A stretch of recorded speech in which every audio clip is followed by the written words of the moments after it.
হাউজে কৌসার শুনেছেন ঠিকই, কিন্তু সেটা কি? হাউজে কৌসারটা কি কেউ বলতে পারবেন? বাহ, পানি, পানির কূপ বানিয়েছেন আল্লাহ।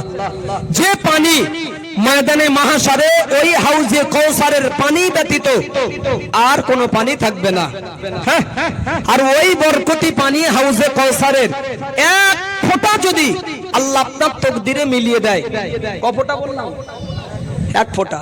হাদিস পাক এসেছে ওই বান্দার কোনোদিন পানির পিপাসা আর হবে না। ওটাই হাউজে কৌসার বানিয়েছেন আল্লাহ, এর মালিক আল্লাহ নিজেই, কথা বুঝে নেবেন। কিন্তু হাউজে কৌসার বানানোর পরে আল্লাহ পাক নিজের জিম্মায় আল্লাহটা রাখেননি, দখলে রেখে দেননি। বানানোর পরে আল্লাহ রেজিস্ট্রি করে দিয়েছেন, লিখে দিয়েছেন আমার আপনার নবীর নামে। এই আওয়াজটা মানানসই হয়নি সত্যি। কত দামি কথা জানেন? বানিয়েছেন আল্লাহ হাউজে কৌসার, ঠিকই মালিক আল্লাহ নিজেই, কিন্তু নিজের জিম্মায় বলেছে আল্লাহ রাখেননি, রেজিস্ট্রি করে দিয়েছেন। কোন জিনিস কারণ নামে যদি রেজিস্ট্রি হয়ে যায় তাহলে সে জিনিস তার হয়ে যায় তো? হ্যাঁ না বলে না তো?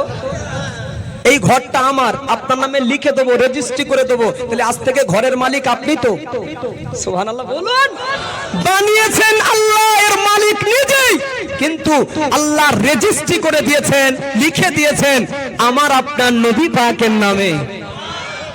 আর নবী ওই হাউজে কৌসারের পানি ময়দানে মাহশারে এই উম্মতদের পান করানোর জন্যই ব্যস্ত হয়ে থাকবেন। মহান আল্লাহ বললেন ইন্না আ'তাইনাকাল কাউসার ফাসাল্লি লিরাব্বিকা ওয়ানহার ইন্না শানিআকা হুয়াল আবতার। মহান আল্লাহ হাউজে কৌসার বানিয়েছে গো, কিন্তু হাউজে কৌসার বানানোর পরে আল্লাহর জিম্মায় এটি আল্লাহ রেখে দেননি, রেজিস্ট্রি করে দিয়েছে আমার আপনার নবী পাকের নামে। ও ভাই, ও মুরব্বি বাবাজি শুনে রাখুন বাবা, আল্লাহ নবী জগতের ধারা যেদিনে আগমন করেছিল, যেদিন নবী পাক দুনিয়াতে জন্ম নিয়েছিলেন, ঠিক ওই দিনে আল্লাহ খুশি হয়ে বানিয়েছিল 7 আসমানে 7টা পিলিয়ার। ঠিক তার পাশাপাশি নবীর জন্মের তারিখে, জন্মের দিনেতেই আল্লাহ পাক হাউজে কৌসারের চতুর্দিকে আল্লাহ 70,000 বৃক্ষ আল্লাহ রোপণ করেছিলেন। যে হাউজে কৌসারের চতুর্দিকে আল্লাহ 70,000 বৃক্ষ গাছ আল্লাহ লাগিয়েছে। ওই বৃক্ষ গাছের ফলগুলো এত খুশবুদায়ক, এত সেনদায়ক হবে, আমার নবী বলেছে জান্নাতি বান্দা বান্দি যারা হবে ওই গাছের ফলগুলো নিয়ে আল্লাহ তাদের গায়ে আতর খুশবু হিসাবে আল্লাহ ব্যবহার করবে। লাগাও ফতোয়া, একটা করে বলছি, সব নবীর জন্মের তারিখে। হ্যাঁ, আল্লাহ বানিয়েছে 70,000 বৃক্ষ গাছ হাউজে কৌসারের চতুর্দিকে নবীর জন্মের তারিখে স্মৃতি হিসাবে বানিয়েছে। অপরদিকে 7 আসমানে 7টা পিলিয়ার। সেই নবীর আগমনের মাসে খুশি হয়ে নবীর জন্য আমরা যদি কিছু একটা করি, বেদাত হবে? জোরে বলতে হবে। নাজায়েজ হবে নাকি ফজিলাতের কাজ? কি মনে হচ্ছে? চলুন কিতাবের নাম এবারে বলছি, সুবুলুল হুদা ফি মাউলিদিল মুস্তাফা। এই কিতাবে নবী দিবস করা বেদাত না নাজায়েজ নাকি ফজিলাতের কাজ নবী দিবস করাটা, এই কিতাবের ভিতরে একটু চোখ যদি আল্লাহ দিয়ে থাকে একটু বুলাবেন, ঘাটাঘাটি করবেন, অনেক অনেক তথ্য আপনারা পেয়ে যাবেন। ওই কিতাবে এসেছে, অনেকে বলে বেদাত এই জন্য বলে নবী দিবসটা, বলে নবীর পিরিয়ডে, নবীর জামানায় এ নবী দিবস হয়নি। 2023 সালে এসে আমরা করছি নবীর জন্য নবী দিবস, এই জন্য নাকি এটা বেদাত, এটা নবীর জামানায় হয়নি। এটা তাদের বক্তব্য। আমি বলছি আপনাকে, কিতাবের নাম বলার পরে বলছি আপনাকে, আরে নবী হায়াতে বেঁচে থাকা অবস্থায় সাহাবা হুজুররা নবী দিবস পালন করেছেন এবং এই নবী দিবসের মাহফিলে সশরীরে আল্লাহ নবী হাজির হয়েছেন। আর সন্দেহ হবে না তো? যারা বলবে যে নবীর জামান এরকম নবী দিবস হয়নি, তাই তাদের কথা নেবেন? আমি বলছি কেতাবের নাম বলে খুলে দেখে নেবেন, আত্মসন্দেহ জায়গা নেই। হায়াতে বেঁচে থাকা অবস্থায় সাহাবা হুজুররা নবী দিবস করেছেন, এটাও বলেছি। সশরীরে আমার নবী ওই নবী দিবসের মাহফিলে হাজির দিয়েছেন। চলুন, আব্দুল্লাহ ইবনে আব্বাস আমার নবী পাকের একজন বিখ্যাত সাহাবী। প্রতি বছরে 12ই রবিউল আউয়াল তারিখ যখন আসতো, নবীর আগমনের দিন মনে করে, জন্মের তারিখ মনে করে আমার নবীর শানে প্রতি বছরে উনি ওনার বাড়িতে নবী দিবস পালন করতেন। সুবহানাল্লাহ। আব্দুল্লাহ ইবনে আব্বাসের কথা বলছি, প্রতি বছরে। তবে বড় আকারের কিছু না করতে পারলেও নবীর জন্য কিছু একটা আলোচনার টেবিল তৈরি করে, নবী পাকের ফায়দায়েশ কথা, জন্ম বৃত্তান্তর কথা নিয়ে আলোচনা করে। বাড়ির পরিবার ব্যক্তিরা থাকেন এবং অল্প কিছু সাহাবীরা ওনার বাড়িতে আসেন ওই মজলিসে। প্রতি বছরে এই বরকতির কাজটা উনি করতেন ফজিলত নেওয়ার আশায়।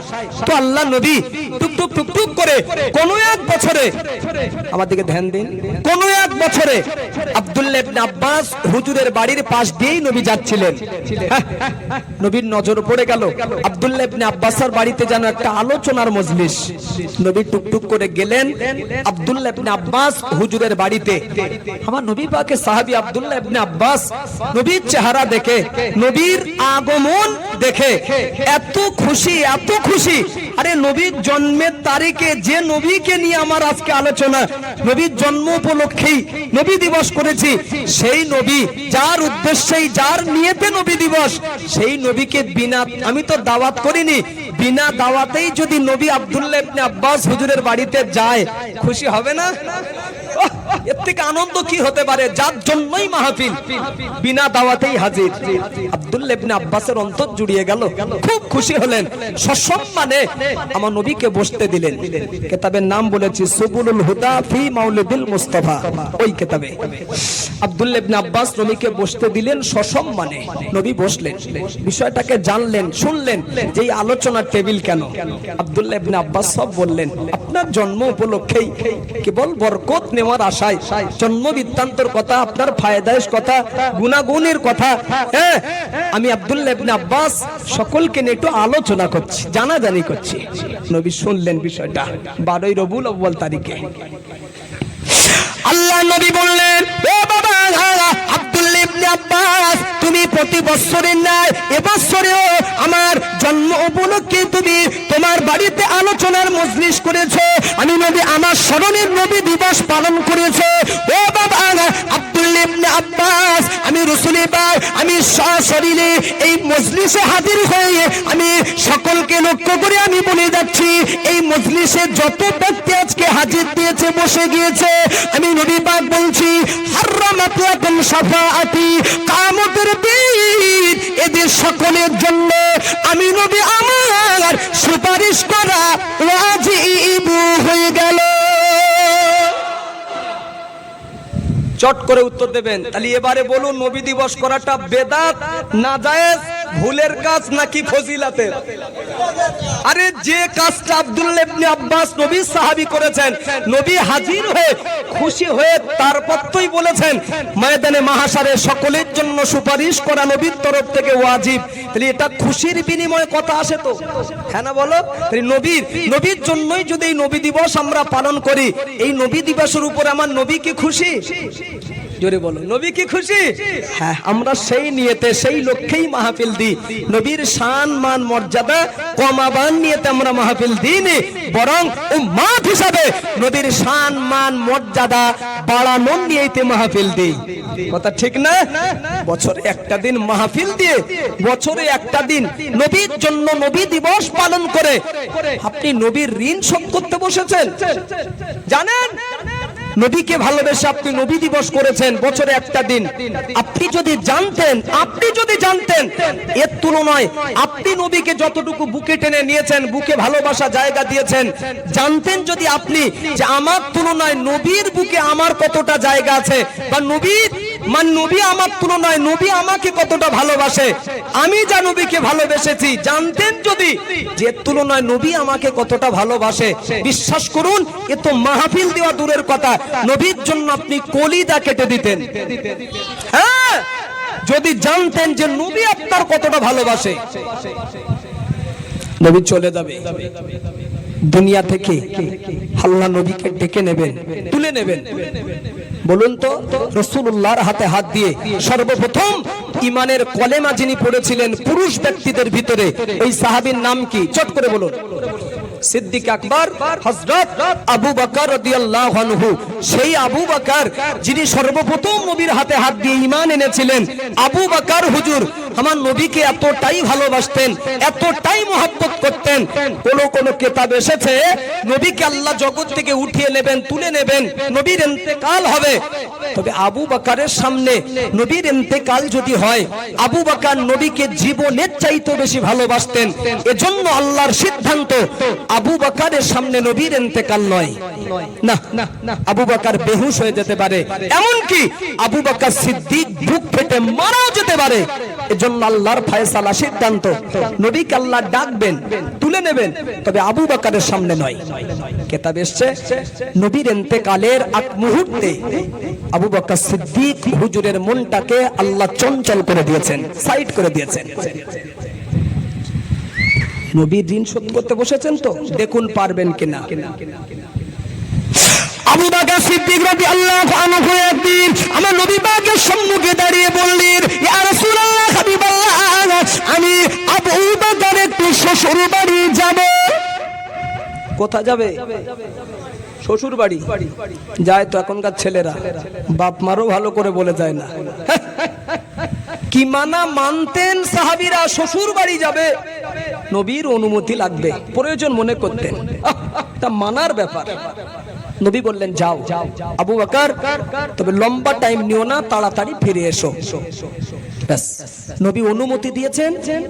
অনুমতি নিয়ে সিদ্দিক আকবর আবু বকর হুজুর সবে মাত্র, খুব ধ্যান দেবেন, সবে মাত্র শ্বশুর বাড়িতে গিয়ে কদম রেখেছেন, পা রেখেছেন, পিছন দিক থেকে আওয়াজ আসছে, রাসূলুল্লাহ জগতে আর বেঁচে নাই।